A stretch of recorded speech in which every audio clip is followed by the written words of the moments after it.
Thou hast shown thy people hard things.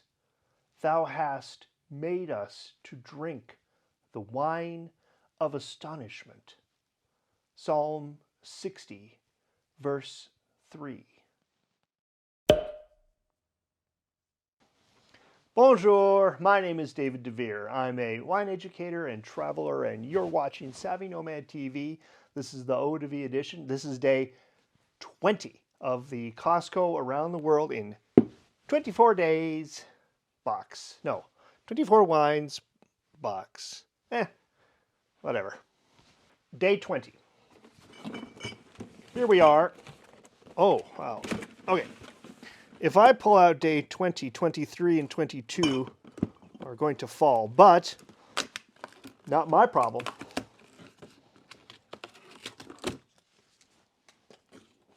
Red cap, probably going to be red wine.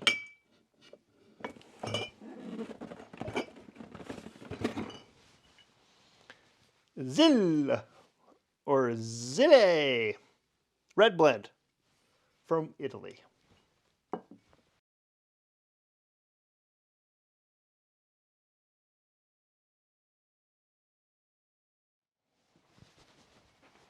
Did you see that? Did you notice? Let me put my reading glasses on. Do you need these? The front says red blend Italy, blah, blah. The back holds a little bit of information. Sweet red. Interesting. So then you read blah, blah, blah, blah. Raspberry, cherry, spice, medium weight, silky. Okay, what else does it say? It says it's the signature character of the Emilia-Romagna region. Oh, why didn't you say so? The front says almost nothing. The back tells us a lot. So here's the deal. The Emilia-Romagna region is south of Venice, north of Rome, on the Adriatic coast. I'll put a map up here. What cities live there? Bologna, where we get bologna. Parma, where we get Parmesan. And it also contains the old cities of Ferrara, Forlì, and the wine-growing region of Lambrusco. Now, I know what you're thinking. Why does that sound familiar? Yes, it is familiar because Lambrusco is a semi-sweet, sparkling red wine from Italy. It's inexpensive. The most famous Lambrusco ever to be made was Riuniti. Oh, Riuniti tastes so fine. Riuniti is a classic wine. I can't remember the tune, but it's catchy and it dates back to the 70s. Maybe I'll put a link to a video here. That would be funny. Anyway, this is not sparkling because if it was, it would have a crown cap, at least some type. And it's still, but it could. It doesn't say Lambrusco because they probably didn't want to pay the money to actually make it Lambrusco. But it could be a Lambrusco. And I tell you, my friends, Lambruscos, while Riuniti became overly popular and slightly simple in its later days, and it's cheap, and you can still find Riuniti, Lambruscos are really excellent summer wines. If you want red wine that's slightly sparkling, slightly sweet, it's almost like a soda pop of wine. It's really delicious. Take it to the beach. Hide it from the people who won't let you have glass on the beach, but take it with you. Chill it down properly, and you're going to go pretty happily along your merry way down the beach. Now, this is chilled enough. If yours is warm, I would put it in the bucket for a little bit, but it's December in northern Minnesota. I think I'm okay. Okay, let's try our semi-sweet, not Lambrusco wine. People often think that I fall into the category of wine snobbery because I know about wine, but nothing could be further from the truth. I drink everything. I'm here for the experience. I'm here to see what the world has to offer in wine. And in that discovery process, I have discovered that some are good and some are not good. But I like all styles of wine. I have no issues with sweet wines. I have no issues with sparkling wines, dry wines, fruit wines. I'm into it. I like them all. The wine box is not a box of 24 high quality, really distinctive, most wonderful wines in the world. I know some people want that to be true, but the truth is they are average, mediocre, or even below average wines. But again, like I've said before, the purpose is to expand the palate and to expose you to wines that you wouldn't necessarily drink otherwise.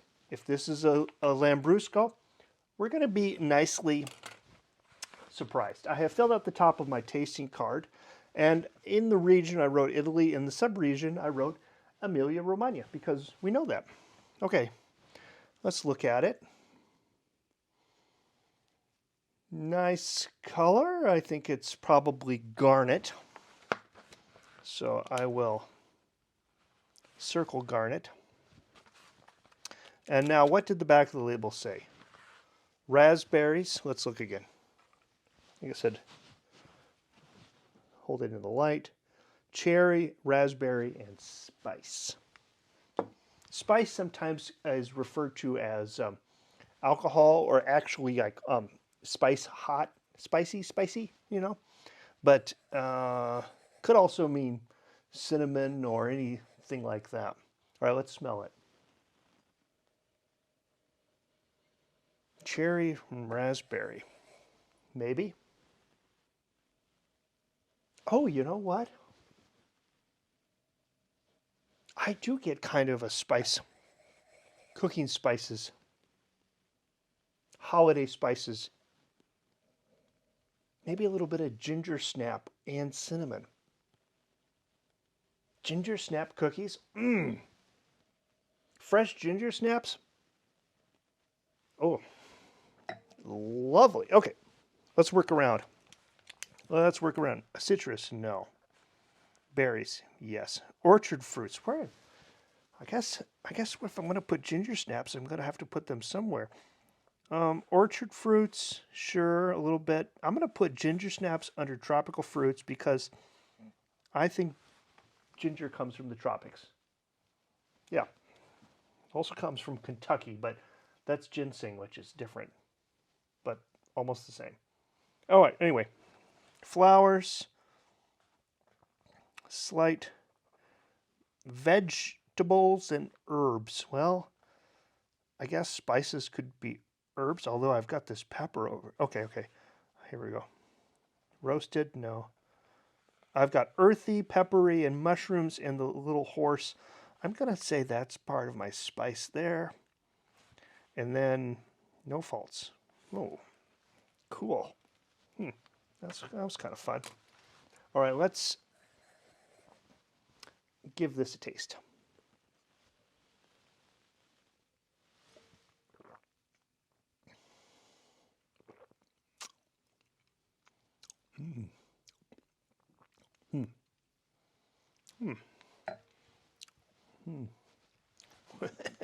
Okay. Semi-sweet, sure enough. There it is. Acidity, super nice. Mouth is watering, and the sweetness and the acidity are working well together. Okay, tannin. There's a little bit of tannins in there, not much. Alcohol, nope, don't really notice it at all. Body, it's kind of plush. It's a big body. Balance. When you're making sweet wines, it can be very, very difficult to balance the acidity and the sweetness so that the wine doesn't get cloying. That means sticky in the mouth, like just super thick and stuck in there and gross. This, I'm going to taste it again, but I don't think it's cloying at all.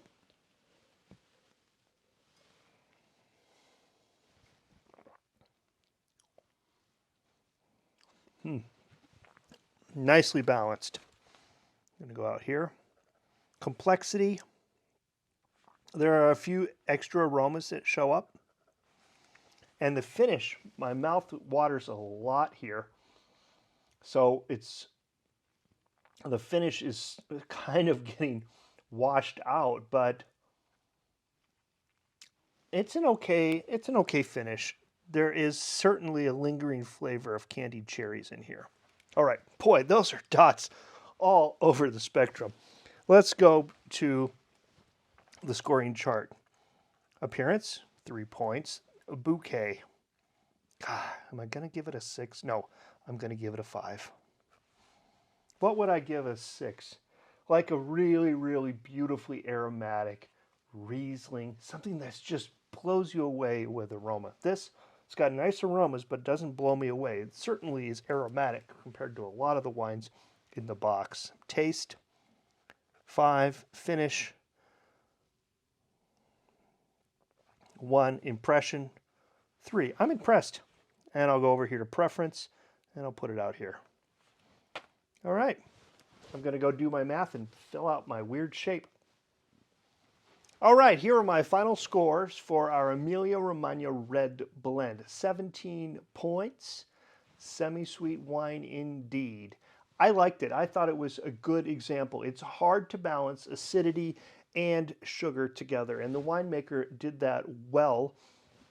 Neither is overpowering, and both are playing nice in my mouth. So 17 points. That rates it as excellent.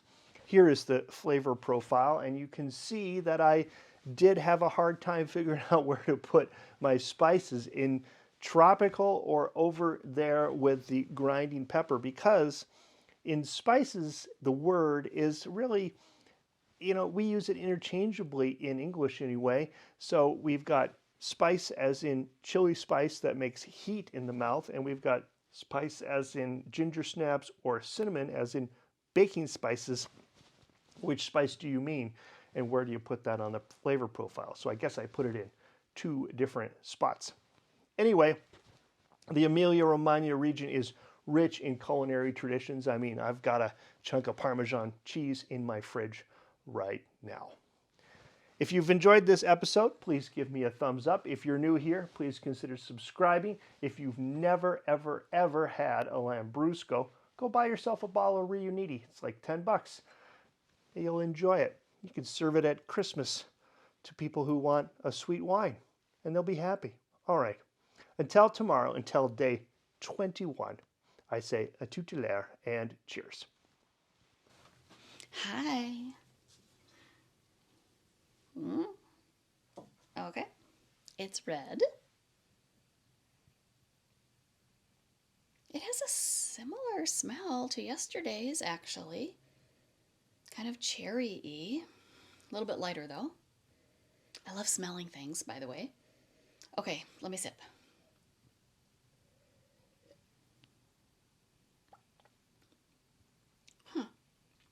Pretty light. A little bit tannic. Kind of sweet. It seemed like a tiny bit effervescent, but then not really. I'm not sure what's going on here. I'm pretty sure I could drink some of this. Cheers.